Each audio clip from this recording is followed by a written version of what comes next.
Oi, conseguiu fazer o simulado? A gente vai fazer a correção hoje, conforme prometido, né? Nosso simulado lindo aqui, elaborado pelo professor Manuel Martins, da Universidade Federal do Amazonas, tem 11 perguntas e eu achei bem do difícil. Tinha umas questões mais fáceis, mas outras eu achei bem difícil. Teve questão que eu não respondi nada, que eu não entendi o que era pra fazer. Teve alguma questão assim pra você? Pra mim teve. Bom, bora dar uma olhada então. Primeira questão ele traz assim: entende-se que na contabilização dos estoques, o valor a ser reconhecido como ativo e mantido nos registros até que as respectivas receitas sejam reconhecidas e, de acordo com o CPC 02, devem ser mensurados, medidos pelo valor de custo ou pelo valor realizável líquido dos dois, o menor. Ele traz essa introdução e tem finalmente a pergunta. De acordo com a sua compreensão, defina o custo de aquisição e o valor realizável líquido. O que é o custo de aquisição? O que é o valor realizável líquido? Para responder essa, quando eu respondi, eu pensei só em depreciação, né? Custo de aquisição, valor realizável. Como é que você fez para responder? A gente teve que pensar muito para responder esses exercícios. Eu, pelo menos, precisei. Bom, o professor respondeu dessa forma. O custo de aquisição dos estoques é de compra, acrescido dos impostos de importação e outros tributos, exceto os impostos ali recuperáveis, e dos custos de transporte, seguro, manuseio e outros diretamente atribuíveis à aquisição desde a origem até o destino. Os descontos comerciais, abatimentos e outros itens semelhantes devem ser deduzidos da determinação do custo de aquisição. Então, o custo de aquisição é o preço pelo qual você acaba comprando aí o estoque, sendo reduzido o que tem que reduzir, sendo adicionado o que tem que adicionar. Reduz as deduções todas, adiciona os impostos menos o imposto a recolher ali os recuperáveis. Já o valor realizável líquido é o preço de venda estimado no curso normal dos negócios, deduzido dos custos estimados para sua conclusão e dos gastos estimados necessários para se concretizar a venda. Olhando a resposta assim, parece fácil. Eu achei fácil agora, gente. Eu não sei porque que eu fiquei com tantos problemas para responder uma questão dessa.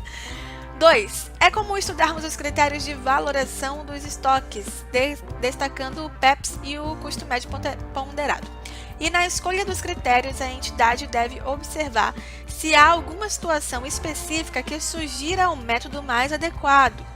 Na sua compreensão, na mesma entidade, pode no mesmo período usar os dois métodos? Se positivo, em que condição? Eu não sabia responder essa, eu enrolei nessa, assim, falei do que era o custo médio, falei do que era o PEPS, mas no fim acabou que eu não respondi essa questão, porque eu não sabia, a gente nunca tinha falado sobre isso, né? Essa reflexão nós não chegamos a fazer sobre a mesma entidade, pode no mesmo período trazer ali dois métodos, tanto o EPS quanto o EPS ela não pode para receita, né? Tanto o PEPS quanto o custo médio, não sabia disso, então foi bem bacana essa questão para a gente ter esse conhecimento. E aqui fala, a entidade deve usar o mesmo critério de custeio para todos os estoques que tenham natureza e uso semelhante para a entidade. Então aí, ó, ela tem que usar o mesmo critério para o estoque de mesma natureza para a entidade. Como assim para aquela entidade? Para os estoques que tenham outra natureza ou uso, por exemplo, estoques usados em um segmento de negócio podem ter um uso para uma entidade diferente do mesmo tipo de estoque usado em outro segmento de negócio. Podem justificar-se diferentes critérios de valoração, ainda que dentro do mesmo exercício. Então, a resposta para a pergunta é sim. Uma mesma empresa em um exercício pode usar dois métodos. Pode usar tanto o PEPS quanto o custo médio, desde que seja para estoques de mesma natureza. Olha, aprendemos aqui, a gente não tinha falado disso. Agora, uma observação é que quem já passou no TCE, mostrei o simulado, falei, olha, seu difícil aqui o simulado, o que você achou, não sei o que. Me disseram que o que nós vamos encontrar na prova do dia 16 de dezembro não vai ser tão difícil. Na verdade, vai ser um nível ali inferior ao que foi o nosso simulado. Mas como a gente já tinha conversado, pra gente é ótimo que simulado venha difícil. Mescle, né, questões fáceis e difíceis, como foi esse simulado, porque assim a gente fica mais preparado ainda, se sente, vai melhor ainda para a prova, né? Não só de ir mais preparado, mas de saber que estamos bem preparados ali que o TCE pode pegar um pouco mais pesado com a gente, que a gente vai saber como reagir. 3. Discorra como deve ser tratada contabilmente a reversão de redução de estoques da quantia anteriormente reconhecida como redução dos estoques para o valor razoável realizável líquido. Essa foi uma questão que na hora que eu estava fazendo eu não consegui fazer, eu não soube responder. Assim, eu calculei quanto tempo demorei para fazer o simulado. Eu fiz em 1h20. Eu esqueci de passar essa dica. Não sei se você, por acaso, teve aí essa mesma ideia. Me conta aí nos comentários em quanto tempo, mais ou menos, você acredita que fez. Isso é importante, essa questão do tempo. O tempo é uma coisa que, para mim, sempre é um problema. Não sei se você sofre do mesmo mal. Então, respondendo à questão 3, né, discorra como deve ser tratada contabilmente a reversão de redução de estoques da quantia anteriormente reconhecida como redução dos estoques para o valor realizável líquido. O professor traz para a gente a seguinte resposta. Quando a circunstância que anteriormente provocaram a redução de estoques abaixo do custo, então o estoque teve um custo e com o passar do tempo ele ficou menor que o custo, o valor dele, é isso?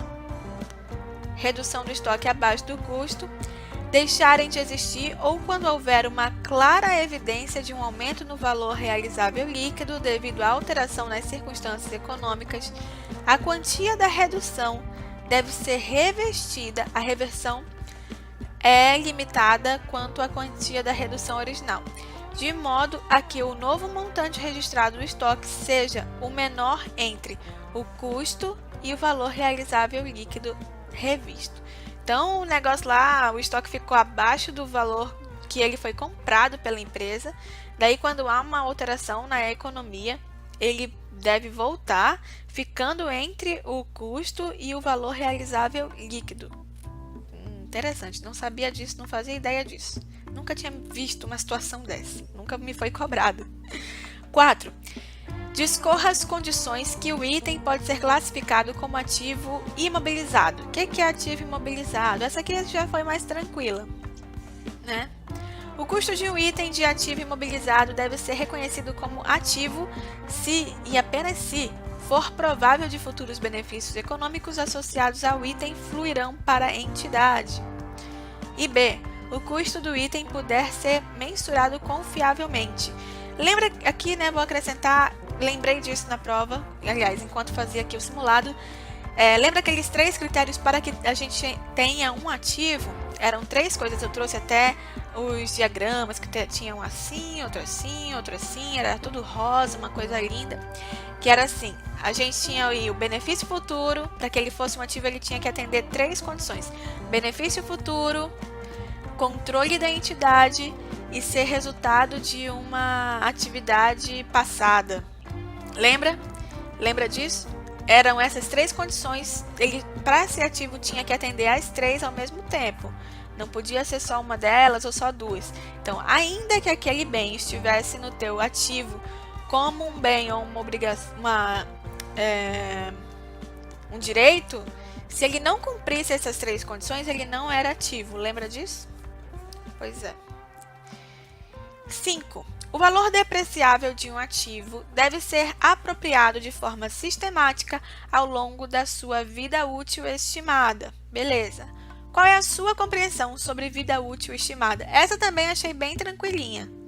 Até que dava para a gente responder com certa facilidade. O professor colocou assim: a vida útil de um ativo é definida em termos da utilidade esperada do ativo para a entidade. Assim, a estimativa da vida útil do ativo é uma questão de julgamento baseado na experiência da entidade com ativos semelhantes. Então, a gente sabe ali que o carro e o computador têm duração de 5 anos aproximadamente, porque as empresas já têm veículos e computadores e normalmente dura esse tempo, e por isso a gente tem isso como padrão. 6.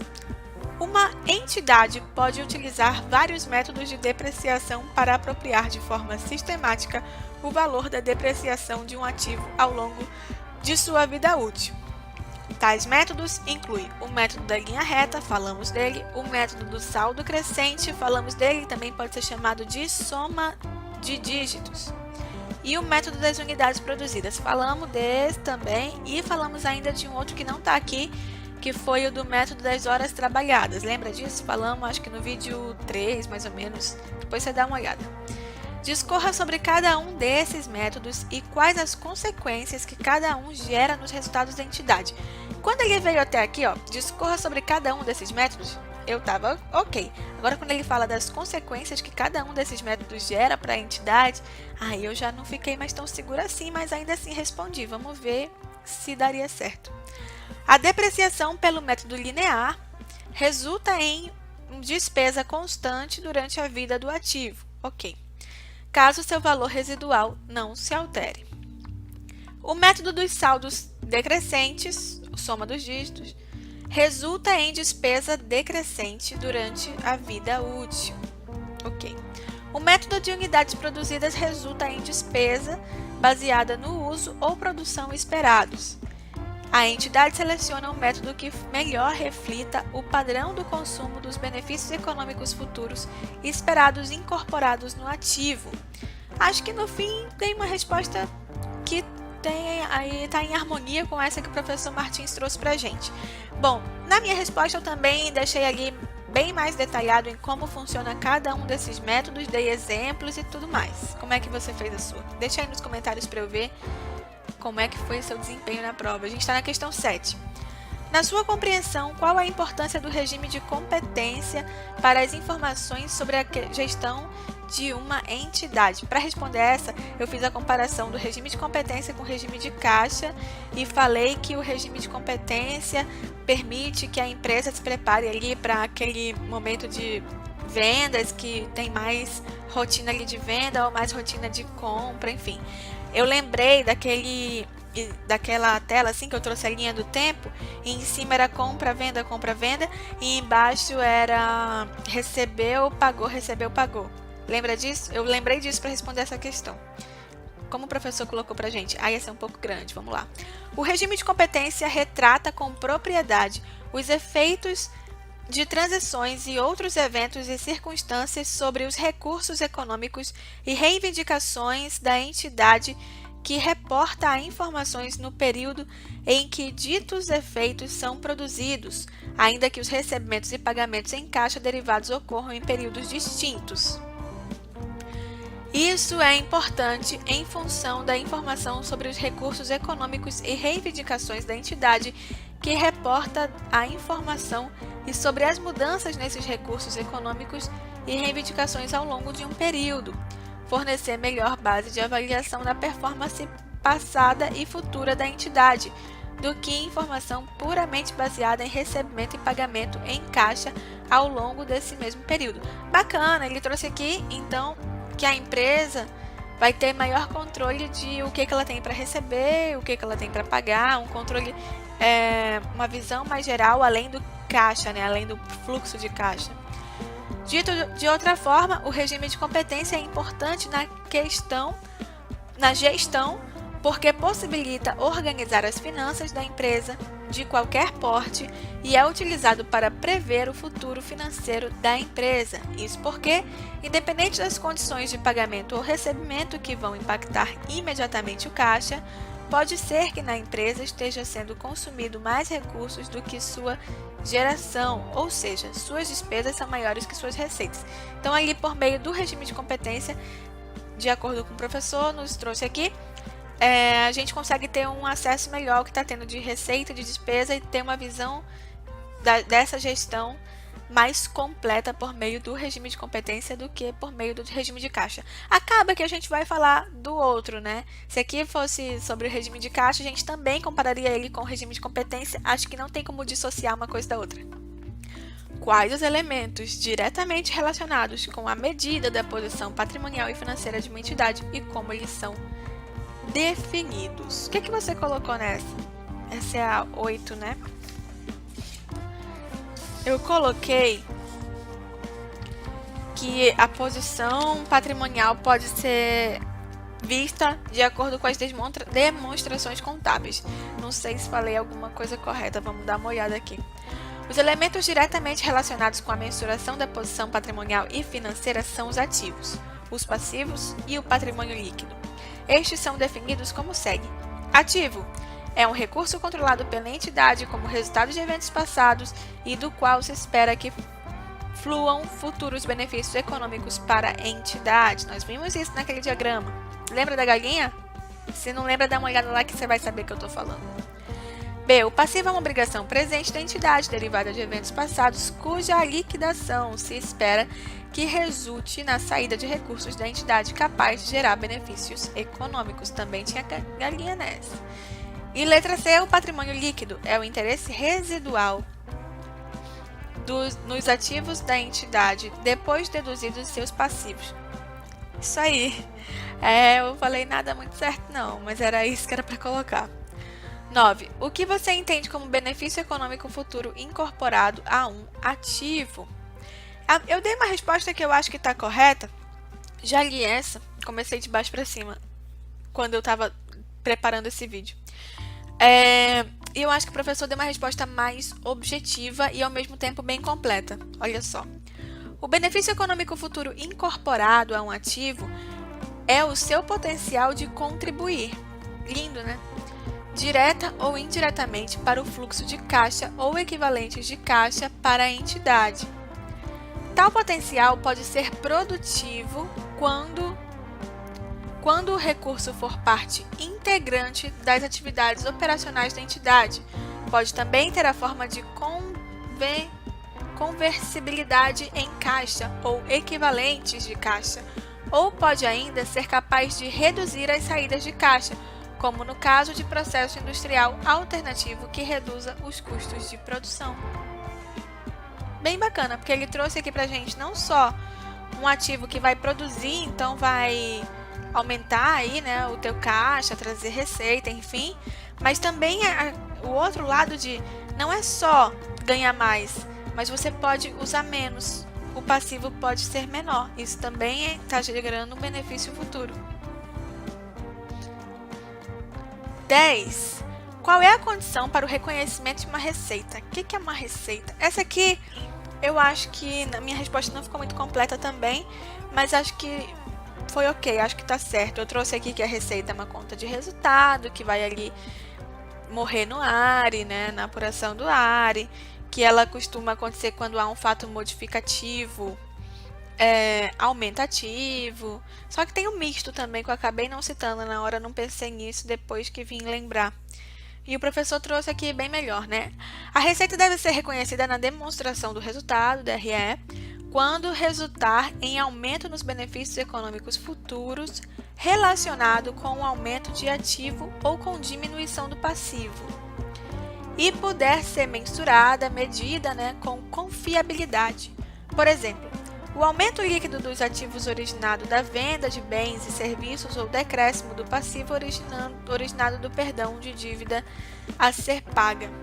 Perfeito. E aí a 11 ela é bem parecida, só que ela fala de despesa, né? Qual é a condição para o reconhecimento de uma despesa? Eu acabei me repetindo aqui, e aqui a gente vai ver uma repetição também do professor, porque não tem muito o que inovar, né? A pergunta é a mesma, só que agora é sobre despesa. A despesa deve ser reconhecida na demonstração do resultado, DRE, quando resultarem em decréscimos nos benefícios econômicos futuros, diminuição, relacionado com o decréscimo de um ativo ou aumento de um passivo, e puder ser mensurado com confiabilidade, por exemplo, a alocação por competência de obrigações trabalhistas ou a depreciação de um equipamento, justo ao contrário do que a gente viu sobre a receita.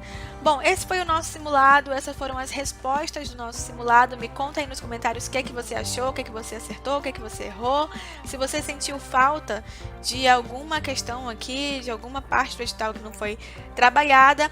Já sugeri para você, mas se você não estava comigo nesse vídeo, tô sem o edital aqui.